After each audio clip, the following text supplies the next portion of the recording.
Assalamualaikum warahmatullahi wabarakatuh.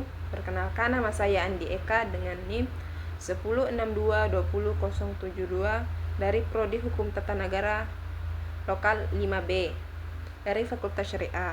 Saya akan menjelaskan tentang Kapita Selekta Hukum Tata Negara. Baik, pertama, Kapita Selekta Hukum Tata Negara merupakan mata kuliah membahas tentang topik-topik khusus dalam hukum tata negara.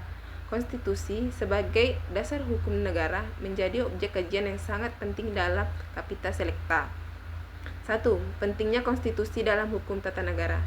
Konstitusi merupakan sumber hukum tertinggi di negara Indonesia.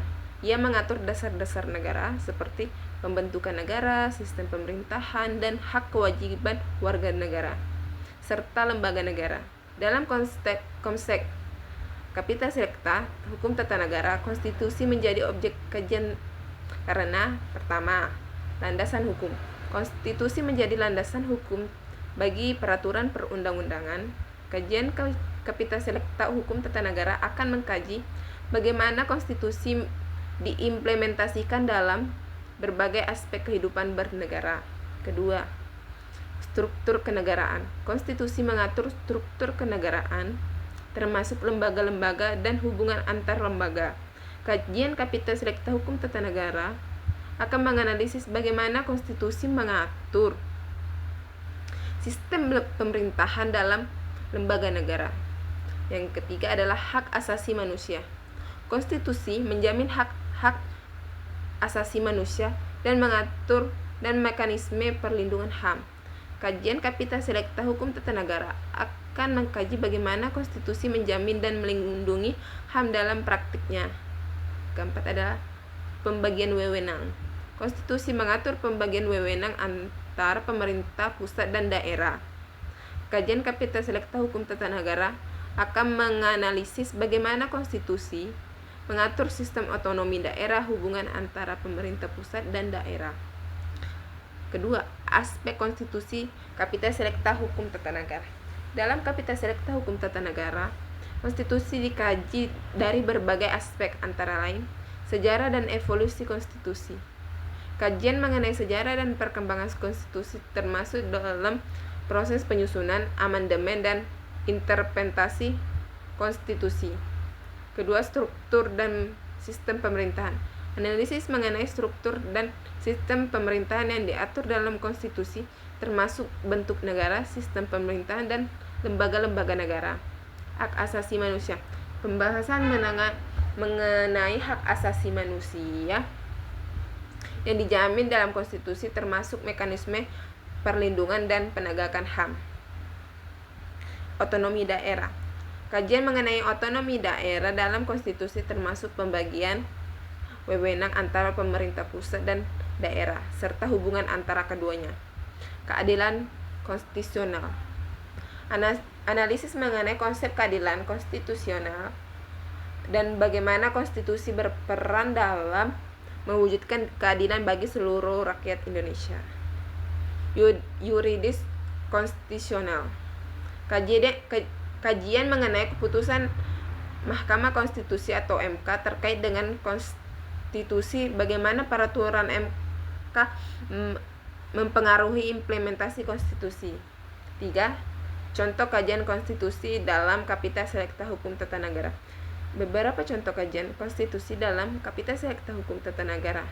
Yang pertama adalah analisis pasal 26D Undang-Undang Dasar tahun 1945 tentang hak asasi atas keadilan. Hak atas keadilan. Kajian mengenai hak atas keadilan dalam konstitusi dan bagaimana hak tersebut diimplementasikan dalam praktik hukum Indonesia. Yang kedua adalah pembahasan tentang sistem pemerintah presidensial di Indonesia. Analisis mengenai sistem pemerintahan presidensial diatur dalam UU 1945. Bagaimana sistem tersebut bekerja dalam praktiknya. Evaluasi penerapan otonomi daerah di Indonesia. Kajian mengenai implementasi otonomi daerah di Indonesia dan bagaimana otonomi daerah tersebut sesuai dengan konstitusi. Peran Mahkamah Konstitusi dalam menjaga konstitusionalitas peraturan perundang-undangan. Analisis mengenai peran MK dalam menjaga konstitusionalitas peraturan perundang-undangan dan bagaimana putusan MK tersebut mempengaruhi ketatanegaraan Indonesia. Baik, saya akan membahas tentang materi tentang demokrasi. Demokrasi di Indonesia memiliki sejarah yang panjang dan kompleks. Berikut adalah ringkasannya. Perkembangan demokrasi di Indonesia. Yang pertama adalah masa penjajahan. Awal abad ke-20, ide demokrasi modern dari Barat mulai diperkenalkan melalui pendidikan yang diterima oleh anak-anak muda Indonesia. Tokoh seperti Muhammad Hatta terpengaruh oleh ide-ide demokrasi yang berkembang di Eropa. Yang kedua adalah demokrasi parlementer 1945 sampai 1959. Setelah proklamasi kemerdekaan Indonesia mengadopsi sistem demokrasi parlementer, pemilihan umum pertama diadakan pada tahun 1955. Yang ketiga adalah demokrasi terpimpin 1959 sampai 1965. Presiden Soeharto mengeluarkan dekret presiden yang menandai transisi demokrasi terpimpin. Sistem ini cenderung otoriter.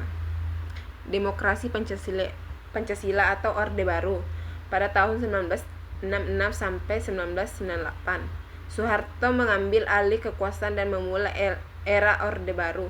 Sistem pemerintahan dikenal sebagai pemerintahan demokrasi Pancasila. Yang kelima adalah demokrasi reformasi 1998 sampai sekarang. Era reformasi dimulai setelah pengunduran diri Soeharto. Fase ini ditandai dengan pengembalian kepada prinsip-prinsip demokrasi yang lebih terbuka. Fungsi dan peran demokrasi di Indonesia. Menjamin kesejahteraan umum bagi masyarakat. Demokrasi memastikan keputusan pemerintah mencerminkan kepentingan rakyat. Yang kedua adalah menegakkan hak asasi manusia. Demokrasi menjamin kebebasan berbicara, berkumpul, dan berpendapat. Yang ketiga adalah mendorong akuntabilitas pemerintah. Pemerintah bertanggung jawab kepada rakyat melalui mekanisme pemilihan umum. Yang keempat adalah meningkatkan partisipasi politik.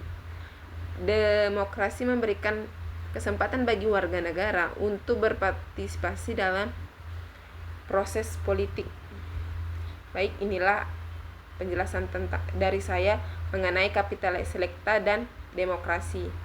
Kurang dan lebihnya saya mohon maaf. Saya akhiri. Wassalamualaikum warahmatullahi wabarakatuh.